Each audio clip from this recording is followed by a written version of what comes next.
Yesterday we finished up the Erev Pesach, and now we're looking at, on Pesach night, we've got mitzvahs of wine and 4 cups of wine.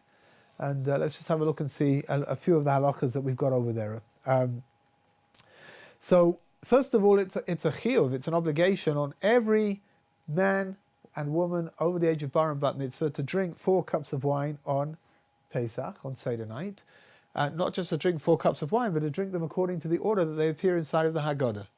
Right? Which means that the first cup of wine is we announce Kadesh, and we go through the 15 steps of the Haggadah, and then we make Kiddush, and over Kiddush we're going to drink the first cup of wine, and that's the way that it needs to be done. Children under the age of bar and bat mitzvah, so if they are of the age of what's called chinuch, they're the age of education, which again it's a little vague, 5, 6, 7, whatever it might be. They should be given 4 cups of wine as well. If you're over the age of, if you're within the age of chinuch, which is education, then you should be having a glass of wine, or I guess a glass of grape juice might be better for the children. In Mitzvah Hashem, we'll talk about that. Whether it's okay to use grape juice or it has to be wine, we'll get there. In Mitzvah Hashem. But in the meantime, how much you have to drink a revius? A revius is a particular volume of wine. The question is, how much is that? There is, of course, a machloikis, as a disagreement amongst the various authorities about how much constitutes what is going to be a revius. Now, some of the cups of wine that we're going to drink on Pesach are going to be what are called dioraita. So they are biblical obligations to drink, and for them we're going to be a little bit more stringent than we are for the derabanan. The larger amount, the dioraisa amount, which is a Torah obligation, is going to be 4.5 ounces of liquid. 140, let's say 140 milliliters. So that would be, to put it into something that we can relate to, that would be just under half of a can of soda. Can of soda is 330 milliliters, right? Oh, so mixing with water is a little bit of a problem, because there might be a problem with the halacha whether you can make bar pia gefen over it.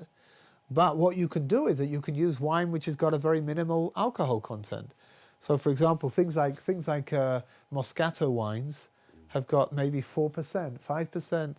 It's that's doable. If you want, you can use grape juice. We'll talk about it. You can use grape juice as well if you want. Mitzanavim, right? That would be it would be preferable to use mitzanavim than to use watered down wine. Grape juice, but pure grape juice. The figures that I've just given you are according to Rav Moshe Feinstein. There are basically three sort of standards for measuring volumes. There is Rav Chaim Noah, who is the most lenient, so his numbers are always the smallest. There's the Chazon Ish, which is the biggest numbers. He's the most stringent, and the Rav Moshe Feinstein is kind of in the middle somewhere. Right, so the numbers that I just gave you are Rav Moshe Feinstein's numbers.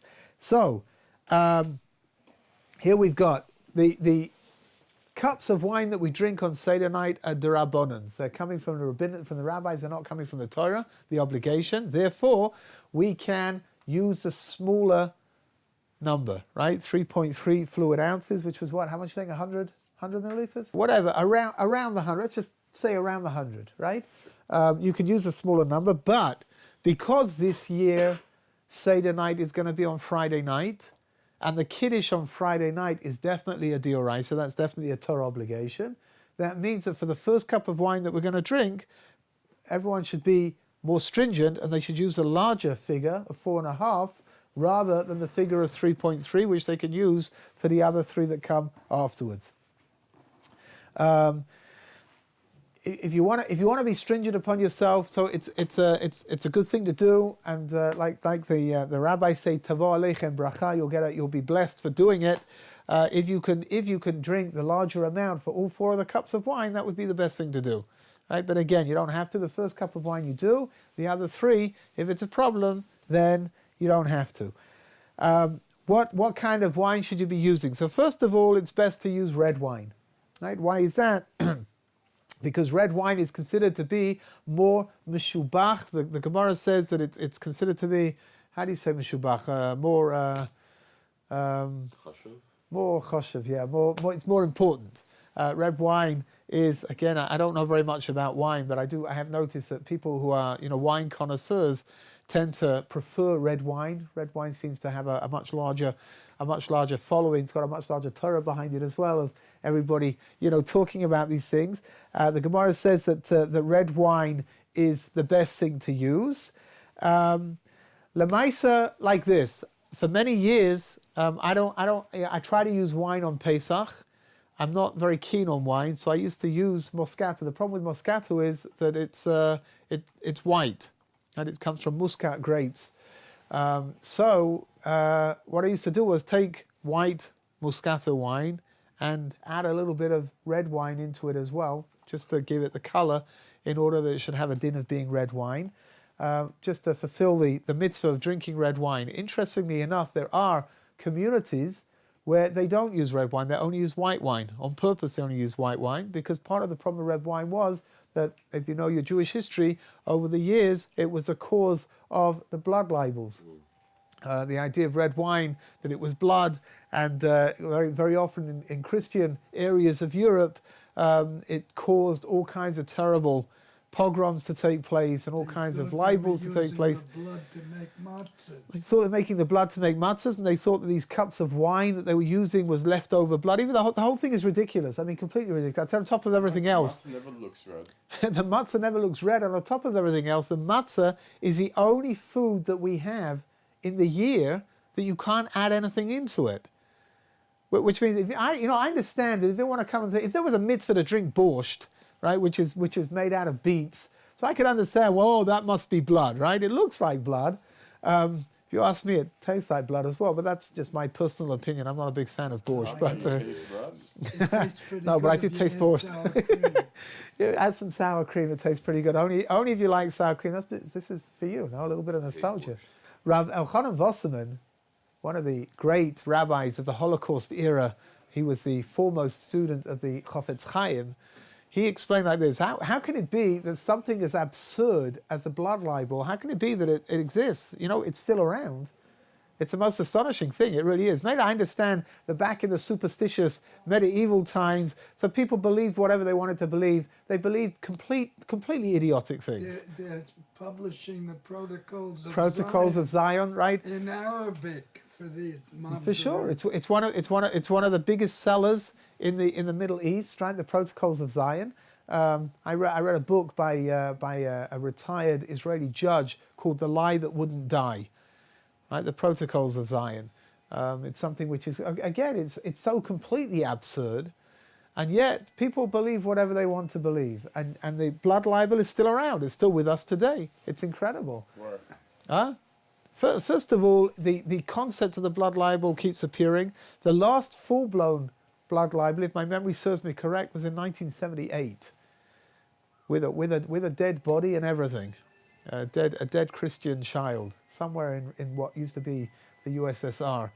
I can't remember where it was, but it was like it's astonishing. 1978 isn't such a long time ago, and yet this is what people want to believe. Says Rabbi Elchanan Wasserman, how can it be that the blood libel is something which exists until today and people still believe these things? So he said that the original blood libel was the libel that Joseph's brothers, when they came back, what did they do? They took his clothing, right? They threw him in a pit, and they took his coat and they dipped it into goat's blood, and then took it back to Jacob and told him, "Here, who does this belong to?"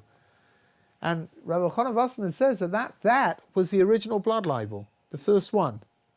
And that laid down the foundations to be able to use the same claim in other formats. And he said that's why this ridiculous thing is still around. In all events, there are communities that only use white wine on Pesach deliberately, because they would stay away from using anything that had any kind of red colour in it, so that they wouldn't be able to give ammunition to anybody, right? No one would be able to say, "Oh, look, they're drinking blood again." It's less sects and more to do with where people came from, which means if there was a particular place where libels were prevalent, they were there the whole, they had to deal with these things often, then the rabbis, right, the halachic authorities at the time made a ruling that you don't use red wine, only use white wine instead. Don't do anything that's going to allow someone to misunderstand or misrepresent what it is that you're doing.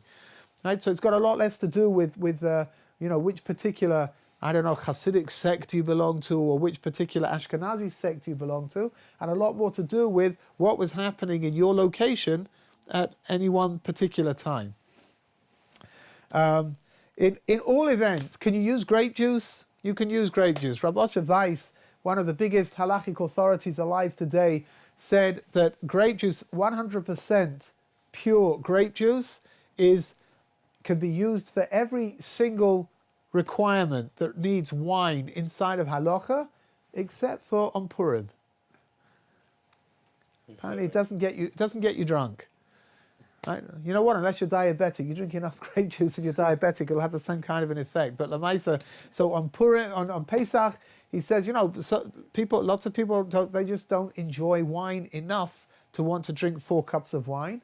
I've had people at my Seder, they'll drink the first cup of wine, they'll use wine for the first cup. After that, they'll switch over to grape juice. Whatever you want to do, it's absolutely fine. There is an inyan, according to some halachic authorities, there is an inyan that maybe it would be correct to have some wine inside of what you're drinking. Again, Rav Osher Weiss says you don't have to, which means if you don't like wine, you don't have to have it there at all, not from the beginning and not for anything. But some halachic authorities say that maybe it would be better. And if that's the case, then you can have grape juice with a little bit of wine inside of it, and it will give just a slight taste to the grape juice, and that should be fine. Women and children, for sure, there's no question whatsoever. They can use grape juice if that's what they prefer to do. Children should be given grape juice. I think it's incorrect to give children wine. I think it's wrong that they should be brought up having a taste for this stuff. Wine is, alcohol is not a terribly healthy thing. Of course, in moderation, it's good, but I don't think it's something that little children should be taught how to drink, from an early age. So you want to wait, let them learn about this stuff a little bit later on. I think it would make more sense, and for sure they can use grape juice. If your custom is to use red wine and not white wine, but the white wine that you have is better quality than the red wine, then you should use the white wine, right? Because again, what's the idea? The idea over here is that it's not just the idea of drinking wine. We should be enjoying what we're doing, right? It should be adding what's called simchat yom tov to what's going on. It should be enhancing our pleasure and our joy. The Mishnah Berurah says, interestingly enough, even though the Gemara says that red wine is something which is more choshev, it's something which is more important, nevertheless, the Mishnah Berurah says that the red wine is also reminiscent of all the blood that was spilt in Egypt. I think it's possible, perhaps, to extrapolate that and say it's representative of the blood that was spilled, Jewish blood that was spilled throughout the generations. Yain matok. Yeah, no problem. All types of wine are absolutely okay. So if you prefer sweet wine, you can drink sweet wine. If you prefer dry wine, you can use dry wine. If you prefer, a mix of the two, whatever is good for you. What's the pshat over? The pshat over here is it's not Purim. We're not supposed to be getting drunk, right? So any wine that's going to make you drunk is not wine that you should be drinking on Pesach night. If you drink 4 cups of wine, one after the other, for sure it's going to make you tipsy. However, it is true that the cups of wine that we drink are normally spread out over quite a long period of time. 7 hours. So, what? Depends, right? So you can, hopefully the effect is not going to be too bad. Again, if that's how you're feeling, though, you should switch to grape juice, right? It's not correct. Huh? Or a mixture. Or a mixture, whatever's going to be good for you, but it's not correct to get drunk on Pesach night. That's not going to enhance the Simchas Yom Tov at all. With regards to colouring the wine, right? I told you before that some people, I used to do this as well. Take white wine and to add some red wine to make sure it's got that red colour. There is a slight problem over here with something called tzovea, which is colouring. Right? You're not allowed to colour things, especially this year when Pesach is going to fall out on Shabbos. Seder night is going to be on Shabbos. It's a problem. So what are you supposed to do? So rather than put in the white wine and then add the red wine, which is going to colour the white wine red, you should put in the red wine first and then add the white wine. All you're doing then is you're diluting the colour. It's remaining red. It's just becoming less red than it was, and that's not a problem. The other way round, it could be a problem. So one last halacha over here. Even though we spoke about the idea of what the minimum amount of wine is that you're supposed to be drinking, so whatever it is, whether it's what do we say, 3.3 fluid ounces or 4.5 fluid ounces, whatever it is, nevertheless there is an inyan that you should drink the majority of the cup that you're using to drink your wine in. So I would recommend that you don't use an enormous cup. However much you like wine, it's not a good idea. So you got to have a minimum amount, yeah. But most silver bechers that are used, most silver cups that are used on Pesach are going to be for sure much larger than the minimum amount.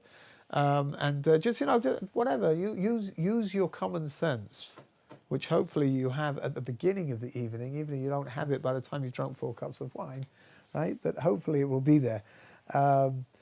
So if a person having trouble, if a person really has trouble drinking these things for whatever the reasons, then he should deliberately use a smaller cup rather than a larger one. I have a cousin, for example, who's diabetic, and it's not so simple to drink that kind of amount.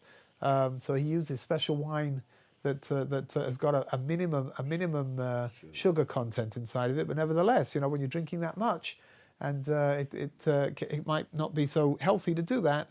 So he's careful to use the smallest size cup that he can use in order to be able to fulfill the mitzvah completely, right? But without having to have more than that.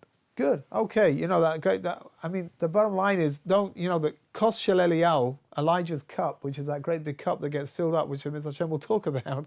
But that's not the kind of thing you should be using for drinking your cups of wine. Leave that up to Eliyahu. Right, he needs to drink that, to be able to get to where he's going to. So he has to drink a lot of those in order to be able to fly around and get to everybody's seder. Right.